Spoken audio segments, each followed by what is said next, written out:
Hello friend, welcome to my YouTube channel Parmar Rajesh બ્લોગમાં ફરી એકવાર આપનું હાર્દિક સ્વાગત. દર્શક મિત્રો, આજે આપણે સંધ્યા સમયે સરવણિયા મહાદેવ જ્યાં ભીખારામ બાપાનું આશ્રમ છે અને આ આશ્રમની અંદર રાત્રે સંધ્યા સમયે એટલે કે આરતી સમયે જે શ્વાન કૂતરાઓ જે આરતી કરવા માટે આવે છે, તો આપણે સંધ્યા આરતીને દેખાડવાની છે. દર્શક મિત્રો, આ ભીખારામ બાપાનું આશ્રમનું તો નામ જાણ્યું છે સરવણિયા મહાદેવ. એ થળસરથી લગભગ 2 કિલોમીટર જેટલો દૂર છે. જો આ સામું તમને દેખાય છે જે છે હનુમાનજી દાદાનું મંદિર, આ સામું દેખાય તે સરવણિયા મહાદેવનું મંદિર. તો આપણે હવે જઈશું સીધા આરતી જોવા માટે. એ પહેલાં હું તમને પૂરેપૂરો આશ્રમ બતાવીશ. જે અર્જુન કુંડ છે, અર્જુનને બાણ મારીને કરી હતી. પછી 7 ઘડિયાળમાંનું મંદિર છે જ્યાં ગંગાજી પ્રગટ થયા હતા આજથી વર્ષો પહેલાં જ્યારે કુંડ ગાળ્યો ત્યારે. તો ચાલો હું તમને લઈ જાઉં સીધા આરતી દર્શનમાં.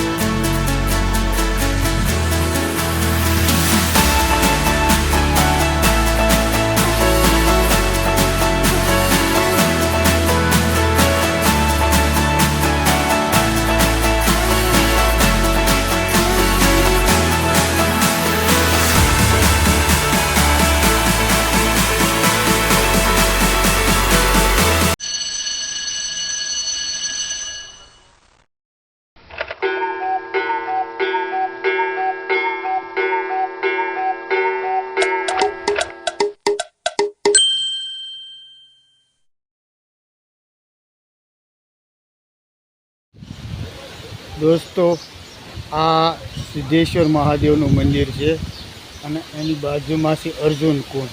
ચાલો હું તમને અર્જુન કુંડ જોવા માટે લઈ જાઉં. પણ એ પહેલાં તમને આ આશ્રમ વિશે માહિતી આપી દઉં કે થળસર સરવણિયા મહાદેવનો આશ્રમ ભાવનગરથી લગભગ 32 કિલોમીટર થળસર ગામ છે અને થળસરથી સરવણિયા મહાદેવનો આશ્રમ 1.5 કે 2 કિલોમીટર જેટલો દૂર છે. ત્યાં સરસ મજાનો ગેટ છે મહાદેવ લખેલો, અને ત્યાં ઉતરીને તમે કોઈ પણને પૂછીને આશ્રમે જઈ શકો છો.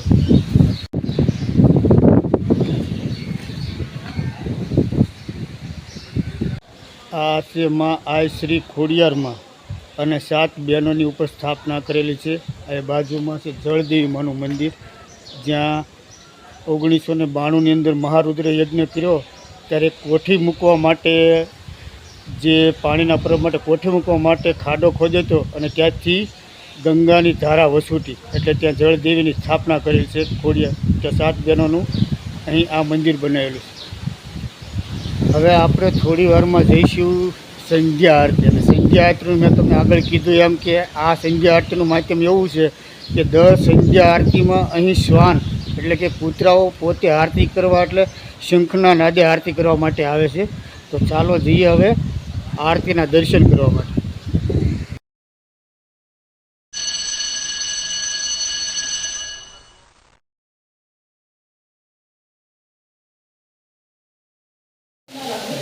આ છે સરવણિયા મહાદેવ. હર હર મહાદેવ. ઓમ નમો શિવાય.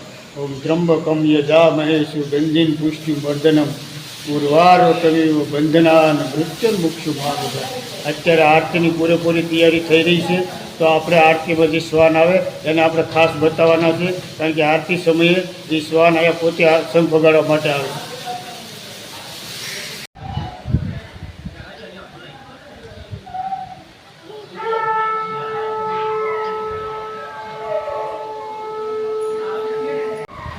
દોસ્તો, શંખનો નાદ થતાં જ કૂતરાઓ આયા મંદિર તરફ આવી રહ્યા છે. જો હું તમને બતાવું, હમણાં એ શોર બકોર કરશે અને પોતે શંખના અવાજની અંદર એ શંખરૂપી અવાજથી મંદિરની આરતીનો લાવો લેશે.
આરતીનો પાઠ મારો તો આ નદી પર આરતીમાં એનો અવાજ પૂરી થાય.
ગાય જય સરવણિયા મહાદેવ, જય ભીખારામ બાબા.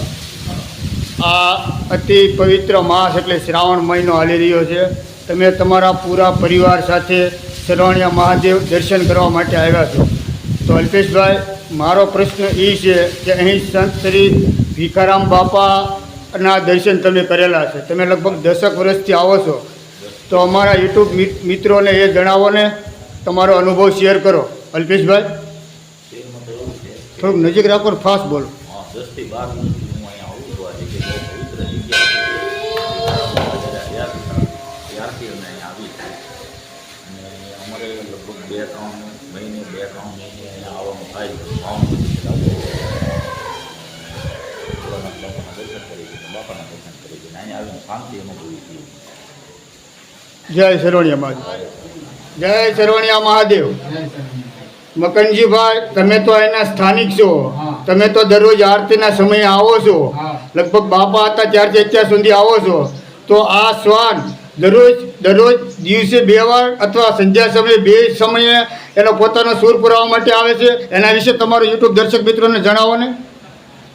આ શ્વાન અહીંયા સંધ્યા સમયે તથા સવારે 2 ટાઈમ આરતી સમયે આવીને પોતાનો સ્વર પુરાવે છે સ્વર પુરાવે છે. હા. સંતનાદ અને અચૂક ચૂક્યા વગર એમ. હા ચૂક્યા વગર હા હા હા 2 ટાઈમ સવાર સાંજ આ તો તમે પોતાનું સ્વર અચૂક પુરાવે છે એમ.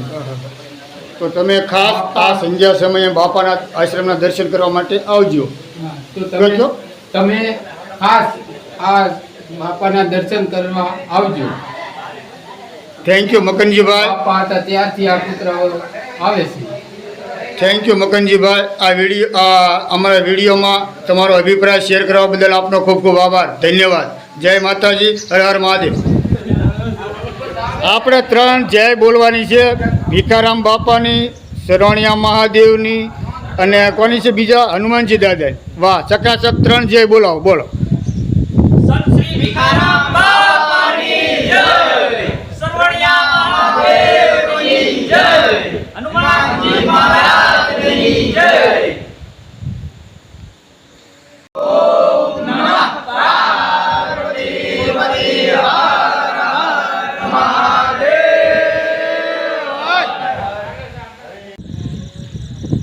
જય ભીખારામ બાપુ. આજે કુતરા આજથી નહીં, આજે ઘણા સમયથી આ આરતી સમયે નાદાન કરી રહ્યા છે. અને જ્યારે આરતી થાય ત્યારે આ ગમે નથી આવી જાય એટલા માટે. જય ભીખારામ. તો જયુભાઈ, આનું માધ્યમ શું છે ખરેખર? કે આનું કાંઈ તેના વિશે તમે કાંઈ જાણો છો? હવે એ કાંઈ ભગવાનનું સ્વરૂપ જાણતા હોય, જોતા હોય તો જ આવતા હોય ને. કારણ કે આ ગુરુ દત્તાત્રેયનું કહેવાય ને. હા, એના તો ગુરુ છે ને. હા હા. તો તમે આ કેટલા વર્ષથી, તમે તો દરરોજ જાઓ છો, તો તમે કેટલા વર્ષથી આ જોવો છો? આ તો હું બચપણથી જોઉં છું. અચ્છા, તો આશરે કેટલાક વર્ષ થયા છે? હવે આશરે ઓછામાં 25 વર્ષથી તો જોઉં છું. તો જયુભા, આજે મારા 60 વર્ષ પૂરા થયા. તો આશ્રમ વિશે વધારે કાંઈ તમારે કહેવું છે? આશ્રમ વિશે તો વધારે કાંઈ વાંધો નહીં જયુભા. આ વિડીયોમાં મને સાથ સહકાર આપવા બદલ આપનો જે અનુભૂતિ છે શેર કરવા બદલ આપનો ખૂબ ખૂબ આભાર. ધન્યવાદ. જય ભીખા બાબા. જય. તો દર્શક મિત્રો, સરવણિયા મહાદેવની આરતી જોઈ એનો થોડોક આગળ ઇતિહાસ મેં પણ તમને કીધો. એ સિવાય આપણે આની પહેલો બ્લોક આપણે ભીખારામ બાપાનો અને સરવણિયા મહાદેવનો મૂકેલો. આ સંત શ્રી ભીખારામ બાપાનો રૂમ છે. જો બાપા અહીં બિરાજતા હતા. આજે પણ કાશથી તમે જુઓ તો બાપા આબેહૂબ દેખાય છે. આપણે જે સંધ્યા સમયની વાત કરતા હતા દર્શક મિત્રો, જો સંધ્યા સમયમાં કૂતરાના ધ્વનિનો નાદ સાંભળવા માટે અથવા એના દર્શન કરવા માટે જો કેટલા લોકો આરતીમાં જોડાયા. કારણ કે આ હર દીપ શંખનો નાદ થાય ત્યારે અચૂક કૂતરાઓ એટલે કે શ્વાન પહોંચી જાય છે. તો દર્શક મિત્રો, એકવાર ચોક્કસ તમે સરવણિયા મહાદેવ દર્શન કરવા માટે આવજો. જો આ વિડીયો તમને ગમે તો લાઈક કરજો, શેર કરજો અને નવા હોય તો ચેનલને સબસ્ક્રાઈબ કરજો. તો મળીએ બીજો આવા ધાર્મિક બ્લોગ સાથે. ત્યાં સુધી રજા લઈ આવજો. વિડીયો પૂરો જોવા બદલ આપનો ખૂબ ખૂબ આભાર. હર હર મહાદેવ. જય માતા.